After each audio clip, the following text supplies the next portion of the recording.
Är du redo? Ja, jag är redo. Är du redo? Ja, det är bra. Okay, so for this first trick I'm going to do target. And to do the target you need your target. Yeah. You need your target thing, and the target can basically be whatever you want it to be. It can be your hand, it can be your fist, it can be your foot, or it can be like what I have, a little color thing. But basically what I do is that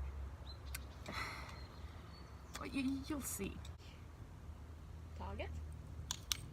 Bra. Target. Bra.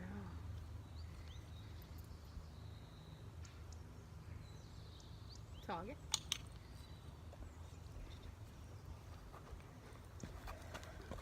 Target. Yeah. So what I just did was target, and it's basically, it's not hard to learn at all. You just target. Bra. It's just basically you tell them target, and curious as most dogs are, they're just gonna put their nose on your target. When you do that, you click or whistle or whatever bridge you have, and then you treat them. And if you wonder how to get your bridge or get the click in so the dog knows that it did something correct, I'll get to that. So what I'm gonna do now is to show you how to make the click a positive thing. And what I've always done is that I've clicked as soon as I gave him a treat, like this.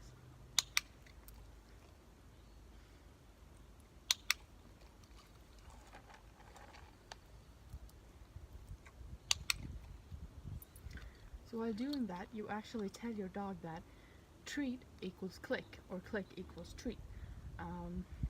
The clicker is actually a great thing to use when you want to reward your dog from afar. Like I could send him away to the target. I can put it 25 meters away, send him over there, he touches it, and I click. That's not a good thing for your dog to learn. Just go into the treat bowl wherever they want to. So the clicker is a great tool. And basically, as I said, the clicker it's called a bridge. The bridge is the sign you tell your dog that, yes, that's correct, like you did what I wanted you to do.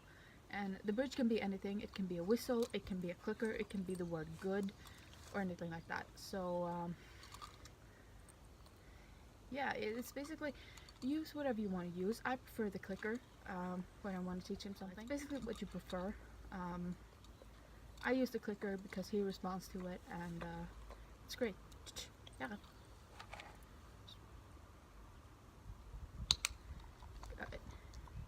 So what I did right there was the eye contact. I want him to look into my eyes, and then I click wherever I have the treat. I can have it right in front of his nose.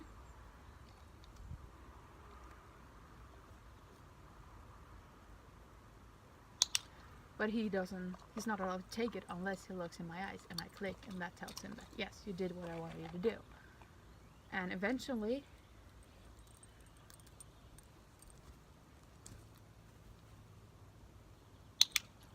it just gets faster and faster.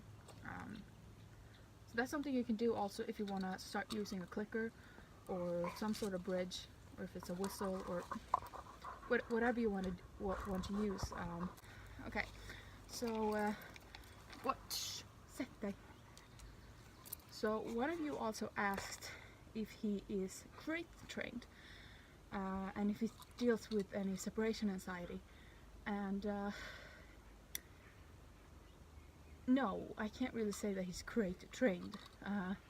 One, we don't have a crate. We used to have a crate in the car, back from Alton. We used to have a crate in the car. We don't anymore. But he didn't have any problem with the crate, so that's good. Never had any problem with it. So there's not really much to do on that.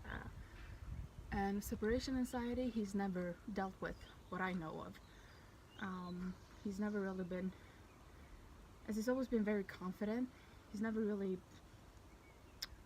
you never really cared, have you? Yeah, but as he's always been confident, he doesn't, nej, sätt dig. He's never dealt with any separation anxiety, and he's never had to deal with any separation anxiety either, since my dad has kind of worked from home, so he's always had someone, even when I was in school, mom was at work, my brother was at work, he never had to be alone because my dad was always home. Shh, sluta. So that's perfect. He's never, nej. Sätt dig.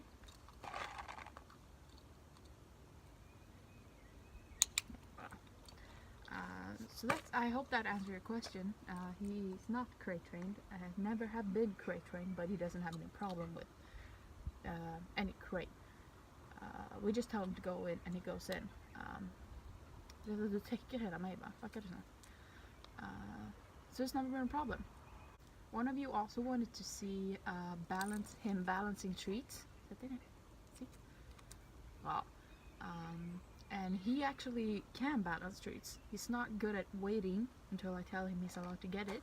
He wants to get it as soon as possible.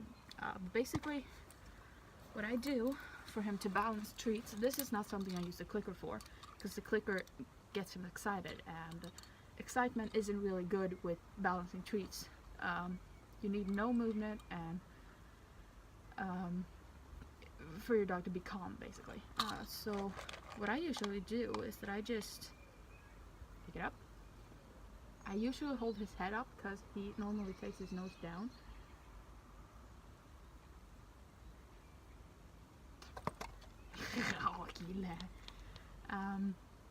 And that's basically it, because this finger is the sign of him, do not take it, do not move. When I do this, he knows that, he knows that it's okay to take it. Yeah, so basically balancing treats is not really a problem for him.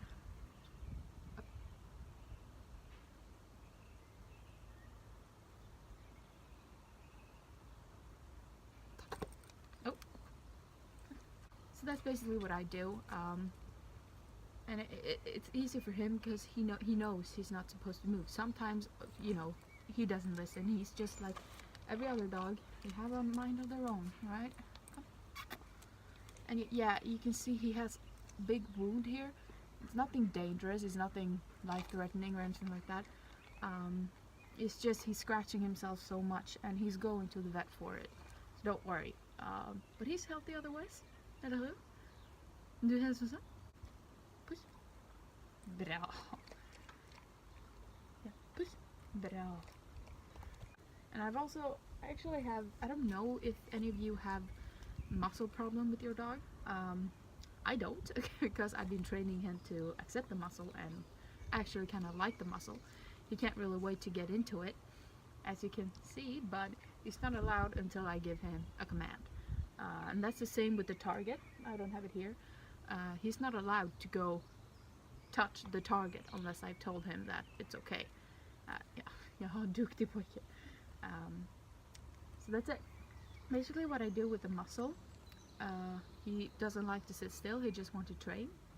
But what I do with the muscle is you need to get them used to it. If they're afraid, just kind of, you can always use their curiosity, like putting a treat through it. I mean, that should work. Yeah. Come. Bra.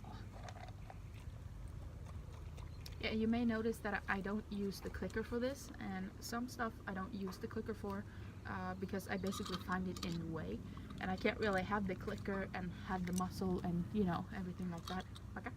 Okay. So, but for this I'm just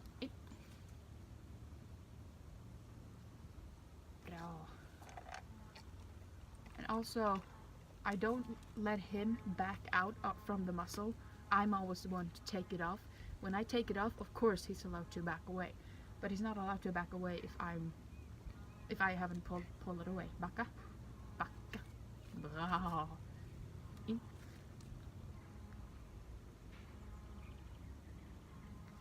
In. Bra. Sometimes you take shorter sessions, sometimes you take longer sessions. So it basically just depends on what you want to do, and really how patient your dog is, and how much, if it's afraid of the muzzle, how much you need to start short and, you know, build up to it.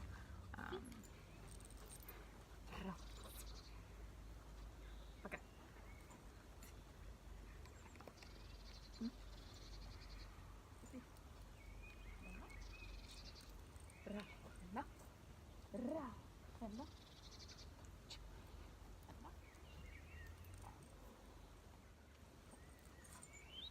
Oh, yeah, go feet.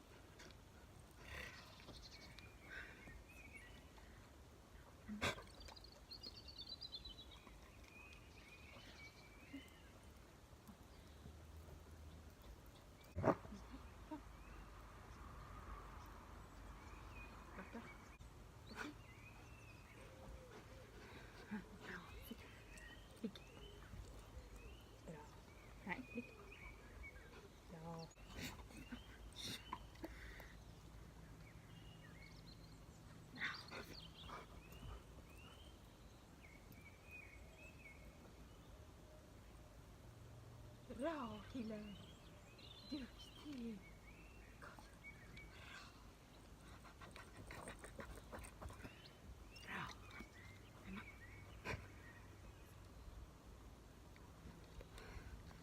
Bra! So I just did 2 types of different heel works that you can do. And obviously the second one works a lot better for us and a lot better for him. It's a little harder for me to walk. It's a lot easier for him to focus on me. Sluta. Kom. Sit. Tacka. Yeah, some of you wanted to see heel work, and I hope that's okay. Everyone teaches heel differently. I'm all about positive reinforcement. And what that means is basically that that I reward the behaviors I want and I ignore the behaviors I don't want, like this. Like this he does with his paw. I don't allow that. He feels ignored, and maybe he understands that that's not what I'm supposed to do. There we go, bra. Now I can reward him when he stops doing that. Yeah, it's perfect. I don't know. Perfect. Bra. But yeah, I think this is it, and I hope you guys had a lot of fun watching this. We certainly had a lot of fun making it, and I hope, but if you want more of this, just let me know, because we would love to make more. We would love to make more. So just let us know and we'll make more. And also, if you have any suggestions on tricks you want me to do with him, just you know, let me know in the comments or the DMs or whatever. Yeah, but that's it, and I hope you learned something and that maybe some of my methods works on your dogs. I hope you enjoyed and have a nice day.